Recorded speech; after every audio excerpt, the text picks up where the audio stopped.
राधे राधे महाराज जी। गुरुदेव, कृपया मार्गदर्शन करें कि आपके सत्संग से हमें ये पता चला कि संचित और क्रियामान कर्म को भजन के द्वारा नष्ट किया जा सकता है, परंतु प्रारब्ध सबको भोगना ही पड़ता है और बड़े बड़े महापुरुषों को भी प्रारब्ध भोगना ही पड़ा।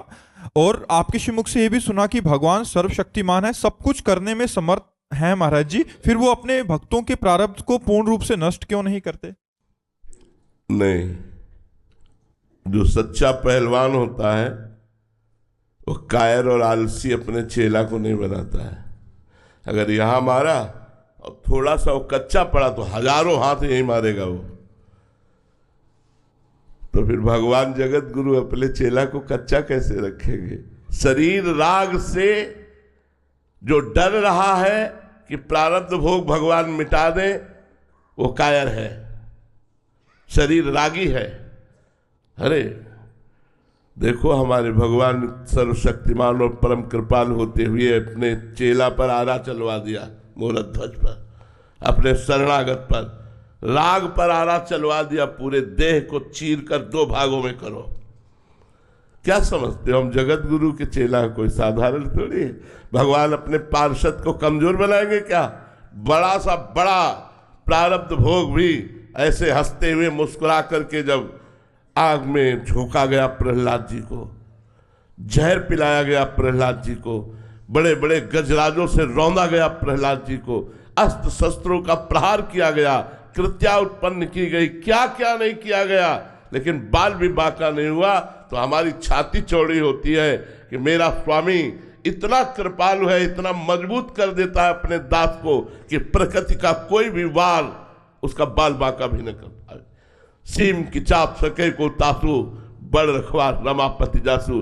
भगवान अपने शिष्य को, अपने पार्षद को, अपने भक्त को कायर नहीं बनाते, कमजोर नहीं बनाते, विश्व को दिखा देते हैं कि देखो अगर जरूरत पड़ी तो मेरे लिए गर्दन कटाने में भी पीछे नहीं हटने वाले।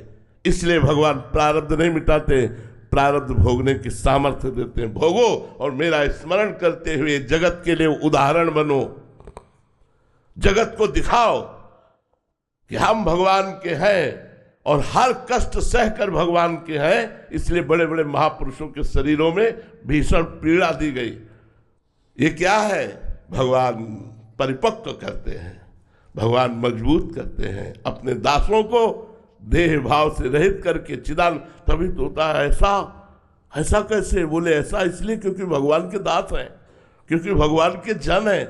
इसलिए सर्वाश्चर्य में भगवान की कृपा, भगवान की कृपा कमजोर नहीं करती। महाराज जी, प्रतिकूलता दे के विशेष भजन में रुचि करवाते हैं। बिल्कुल, प्रतिकूलता ही भगवान के साक्षात्कार का योग प्रदान करती है।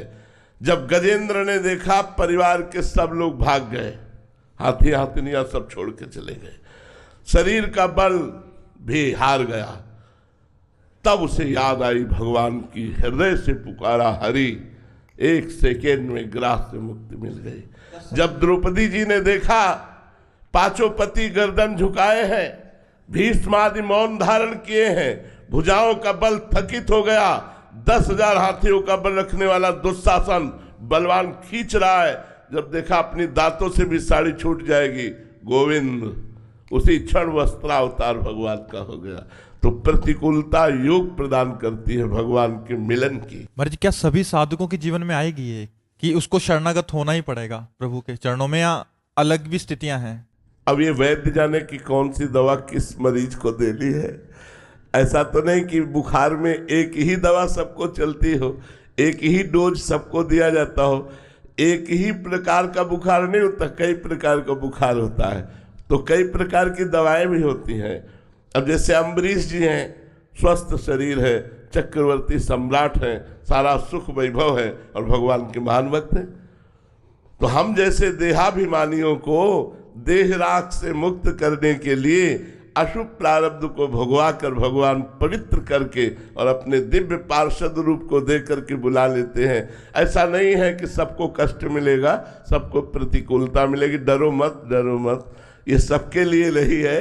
भगवान बहुत करुणामय है, बहुत कृपा करते हैं, बहुत दुलार करते हैं। ये अपने पार्षदों से खेलते हैं, दूसरे की ताकत ही नहीं है, वो अपने पार्षदों से खेलते हैं, दूसरों से नहीं। डरो मत, ये दूसरों से खेल नहीं खेलते, ये अपने पार्षदों से खेलते हैं। मन आया तो भरी बाजार में पिटवा दिया, मन आया तो पूरे विश्व को झुकवा दिया, दोनों काम करते रहते हैं। ये अपने पार्षदों से खेलते, दूसरे से नहीं खेलते। इसलिए आप लोग डरो मत, आप लोगों के ऊपर ये खेल खेलने वाले नहीं है, ये खेल खेलते अपने निज पार्षदों से। इनका पार्षद बनने के लिए क्या करना पड़ेगा? हाँ, अब खास बात आई, प्राण न्यौछावर करने पड़ते हैं, सर्वस्व न्यौछावर करना पड़ता है।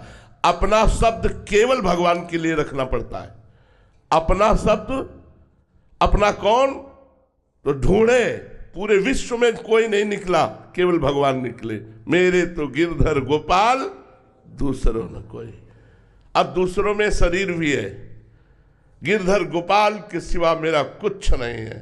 ये प्रभु का शरीर है, चाहे तो अभी कटवा दे, चाहे तो इसे सड़वा दे, चाहे तो इसे पुजवावे, ये उनका है, मेरा नहीं है। सब कुछ समर्पित, तन मन प्राण सर्वस्व समर्पित, अपनापन केवल भगवान से। वो भगवान का निजी पार्षद है। कहा राम रन हतो पचारी, अंतिम श्वास तक भगवान के आदेश का पालन किया। जय विजय है और कोई नहीं है, रावण कुंभकर्ण। और भगवान के सामने भगवान को कट वचन कहते हुए भगवान पर अस्त्र शस्त्रों का प्रहार। ये तो विरोधी पक्ष में भीष्म जी, महाभागवत और कृष्ण चंद्रजू के शरीर में कितने बाण मारे, कितने अस्त्र मारे। क्यों? क्योंकि वो निजी पार्षद है। अगर कृष्ण की इच्छा है कि प्रहार करो तो चूकेंगे नहीं, एक सेकंड में उनकी आज्ञा का पालन करेंगे। मर्जी स्थिति नाम जप से आएगी या उनकी कृपा से ही आएगी? वैसे प्रधानता तो कृपा है, लेकिन सहयोगी नाम जप है। भगवत पार्षद, भगवत समर्पित। एक दिन द्वारिकाधीश, हा गोपी, हा गोपी, तो देवर्षि नारद जी पहुंचे। देखा कि भगवान की आंखों में अश्रु है और मुख में गोपी नाम है। कहा प्रभु, एकांत में आप उसी का सुमिरन करते हैं जिसे बहुत प्यार करते हैं। आज मुझे पता चल गया आप गोपियों को बहुत प्यार करते हैं।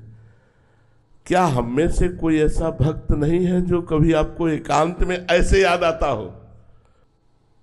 भगवान ने देवर्षि नारद जी से कहा कि हम इंतजार ही कर रहे थे कि आप आए और मैं अपनी पीड़ा बताऊं। आज मेरे उदर में बहुत पीड़ा हो रही है। प्रभु, पीड़ा हो रही? हाँ। अगर किसी भक्त की चरण रज लेकर के मैं ऐसे लगा लूं तो पीड़ा समाप्त हो जाए। भक्त की चरण रज अभी लाता हूं प्रभु। अब जिस भक्त से कहें कि आप भगवान के भक्त हैं, अपनी चरण रज दे दो, भगवान के उदर में पीड़ा है, भगवान लगाए। भगवान नरक भेजोगे? भगवान के लिए हम चरण रज दें? अरे नारद जी, कैसी उल्टी बात करते हो। लेकिन जब ब्रज में आए और कहा गोपीजनों से कि भगवान के उदर में पीड़ा है, चरण रज, तो ऊपर की ओढ़नी उतार दी। सबने अपनी चरण रज झाई, बोले जल्दी जाओ और उनसे कहो लगाओ, तुम्हारी पीड़ा दूर हो जाए। तो बोली तुम्हें पता है भगवान को चरण रज दे रहे, नरक जाओगी? अरे बोले हम कोटि कोटि नरक भोगे, मेरे प्रीतम का कष्ट दूर हो जाए।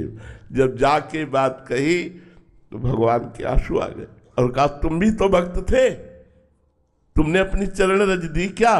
क्योंकि तुमको एक, अरे भगवान को चरण रज कैसे? अपनी चरण रज नहीं, सर्वस्व भगवान। ऐसा समर्पण तो फिर मालिक और उसका खेल बराबर होता है। ये भगवान के पार्षदों का खेल है, साधारण का खेल नहीं है।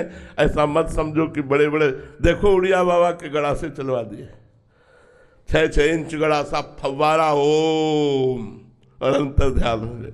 वो अपने पार्षदों के साथ जो तांडव खेलते हो, दूसरा थर्रा जाएगा। इसलिए घबराओ मत, तुम पार्षद नहीं हो।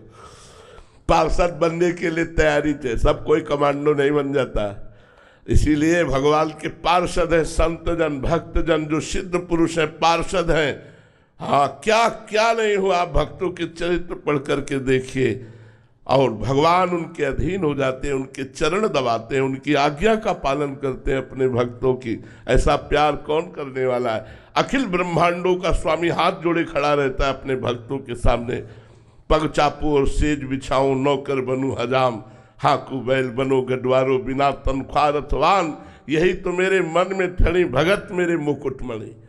अपनो परण विसार भगत को पूरो परण निभाऊं, जाचे जाचू कहे तो बेचे से बिक जाऊं, और क्या कहूं घनी, जैसे पतिव्रता नारी घनी, भगत मेरे मुकुटमणि। ऐसी थोड़ी भक्ति का मार्ग भगवान का मार्ग है। तो आप लोग मत डरे, इतनी भयानक प्रतिकूलता आपको नहीं देंगे। देखो गुरु अर्जुन देव जी को तप्त तवे पर जलते हुए बैठाल करके तप्त बालू डाली जा रही हो, क्या कह रहे, तेरा किया मीठा लागे। ये गुरु गोविंद सिंह के दोनों लाडलों को दीवार पे चुनाया जा रहा है, लेकिन आह नहीं निकल रही। ये है निज पार्षदों का खेल। ये अपने पार्षदों से खेलते, साधारण से नहीं खेलते। भाई खाओ पियो मनोरंजन बैलेंस बना के चलो, बात अलग है। अगर पीछे पड़े तो फिर अपने लायक वो बना लेते हैं, अपने लायक बना लेते हैं, पुजवा के पिटवा के हर तरह से वो अपने लायक कुम्हार ठोक ठोक के मटकी अपने लायक बना लेता है, धूप में सुखाता है, फिर आवे पे जलाता है, फिर वो बाजार में रखता है। ऐसे भगवान अपने भक्त को परिपक्व करके सतरति सतरति सा लोकान तारयति मम भक्ति युक्तो भुवनम पुनाद, मेरा भक्त लोक के लोक को पावन कर सकता है, ऐसा भगवान बना देते हैं।